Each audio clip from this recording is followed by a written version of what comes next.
नमस्कार सभी साथियों को। टीचर नगरी में पधारने पर एक बार फिर से आप सभी का हार्दिक स्वागत है। इससे पहले भी मैं आपको 9870 जेवीटी भर्ती के बारे में बताता रहा हूं कि कोर्ट में क्या चल रहा है। दोस्तों, अब जो मोड है काफ़ी रोमांचक आ चुका है।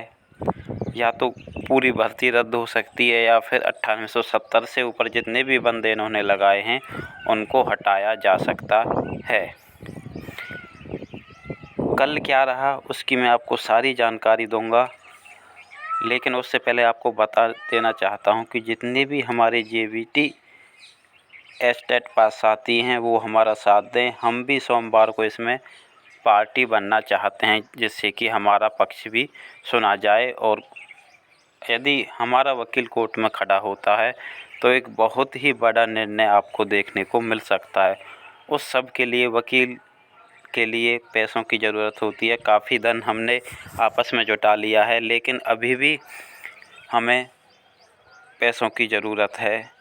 यदि आप लोग हमारा थोड़ा सा भी आर्थिक सहयोग करोगे तो हम निश्चित तौर पर ही आपके लिए कम से कम 3000 प्लस और वैकेंसी ला सकते हैं। जितनी वैकेंसी अभी खाली हैं वो तो है ही, लेकिन यदि 9870 से बाकी को भी हटाया जाता है तो वो वैकेंसी भी हमको मिलेंगी, क्योंकि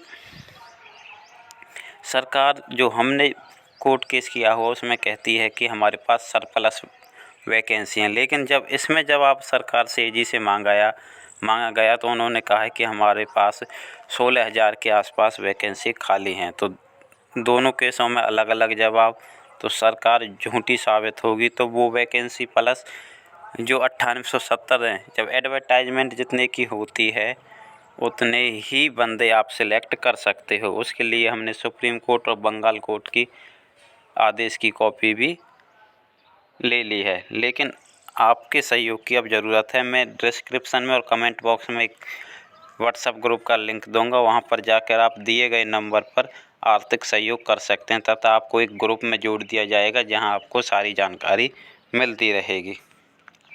तो चलिए कल कोर्ट में क्या रहा उसके बारे में बात कर लेते हैं। कल की बात है। आज जज साहब ने LPA 1912 को छोड़ अंतिम कुमारी पर बहस की, इजाज़त दी व अनुराग गोयल जी को अपना पक्ष रखने को कहा। अनुराग गोयल जी ने बहस शुरू की। बेंच को बताया कि कैसे क्या हुआ। 2013 की लिस्ट जिनकी मुख्य योग्यता ही कट ऑफ डेट के बाद की है, मीन्स कट ऑफ आ गई उसके बाद जिन्होंने जेवीटी की है वो भी इसमें सिलेक्ट किए हुए हैं, जिनको अंतिम कुमारी के उस फैसले में रिलैक्सेशन पर लिया गया था, जिसमें फर्स्ट लिस्ट विद वेटिंग जो कि कट ऑफ डेट तक सारी योग्यता रखते हैं उनके साथ छेड़छाड़ नहीं होनी थी, जबकि की गई। दूसरी सूची सिर्फ और सिर्फ कंसेशन पर आनी थी, जबकि हमारा राइट इग्नोर।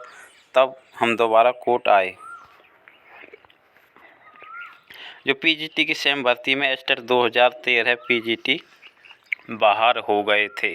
सिंगल बेंच में भी बाहर हुए थे और वो डबल बेंच में भी बाहर हुए थे, जबकि ये फैक्ट वहाँ कोर्ट में नहीं रखे गए थे। ऐसा किसने कहा? अनुराग गोयल जी ने कोर्ट में कहा था।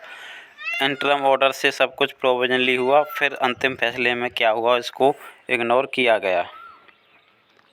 उन्होंने कहा है कि 2013 वालों ने कि हमें एस्टेट का कभी मौका नहीं मिला, जबकि क्या है 2012 से पहले 2008 से 2011 तक तथा 2013 वालों ने एस्टेट दिया हुआ था। यदि उनकी जेवीटी को हम मान भी लें और वो बोल रहे हैं कि हमें एस्टेट का मौका ही नहीं मिला था, जबकि 2008 से 2011 तक जो 2013 वालों ने एस्टेट दिया था, ये कहना मौका नहीं मिला बिल्कुल गलत है। इनसे एफिडेविट मांगे गए थे कि क्या आपने आज तक एस्टेट नहीं दिया। ऐसा कोई सर्विस रूल नहीं, ऐसा कोई कानून नहीं, ऐसी कोई अदालत नहीं जो कट ऑफ डेट को इग्नोर कर सके, क्योंकि जो कट ऑफ डेट है उससे पहले आपकी सारी योग्यताएं पूरी होनी चाहिए। नहीं आज तक ऐसा हुआ है, लेकिन इस भर्ती में गड़बड़ फैलाई गई है।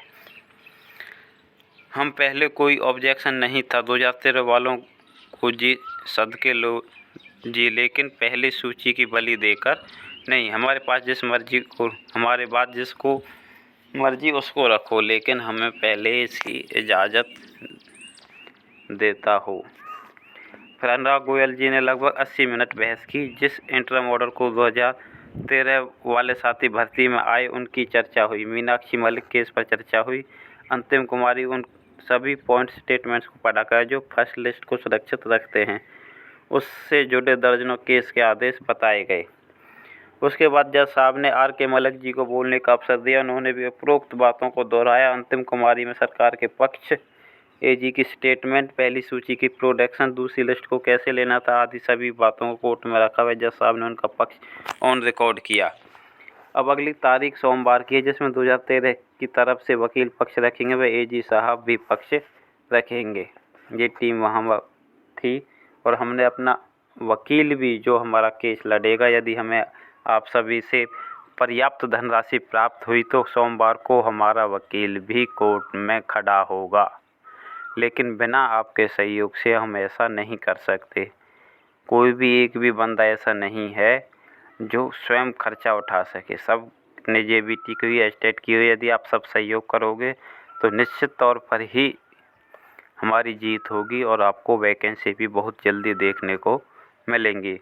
जो दूसरा केस अपने हाई कोर्ट में किया हुआ वैकेंसी के लिए, उसकी डेट आप सभी को मैंने बता रखी है, वो जुलाई में है।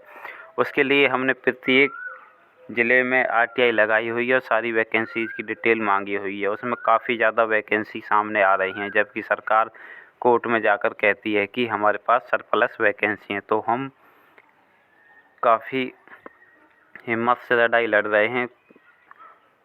तो एक केस हमारा पहले ही चला हुआ है, हम खुद अपने दम पर दूसरा केस नहीं रख सकते। तो आप सबके सहयोग की ज़रूरत है। उम्मीद करता हूँ कि आप सभी हमारा सहयोग करेंगे। धन्यवाद।